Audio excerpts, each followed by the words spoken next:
Tu sais, il y a une phrase que nous, les jeunes, nous disons tous les jours, et moi aussi, je le dis parfois même, des fois, et moi, je l'appelle le syndrome de «je ne suis pas prêt». On dit souvent «je ne suis pas prêt à prendre la parole, je ne suis pas prêt à parler, je ne suis pas prêt à me lancer, je me sens pas prêt à m'engager, je ne suis pas prêt à commencer cette nouvelle activité». Mais la réalité, c'est que toutes ces choses-là, ces arguments, ce sont juste des excuses qui cachent une peur déguisée.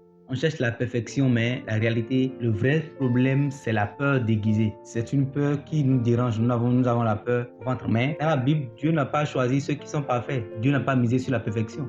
Moïse doutait, Gédéon aussi hésitait, Pierre avait peur, mais Jésus lui a dit avance. Il a pu marcher sur l'eau. Ce qu'il a fait, c'est qu'il a posé un premier pas malgré qu'il avait peur. Il a quand même essayé de poser un premier pas. Donc ce que tu dois faire, malgré la peur, malgré que tu ne te sens pas prêt, malgré que tu ne te sens pas assez compétent pour faire ce que tu as envie de faire, c'est de passer à l'action, c'est de faire le premier pas. Le reste viendra. Parce que la foi commence là où le contrôle s'arrête. C'est pourquoi attendre indéfiniment peut sembler spirituel, mais rester immobile quand Dieu t'a déjà parlé peut devenir une paralysie qui va te maintenir esclave dans ta zone de confort.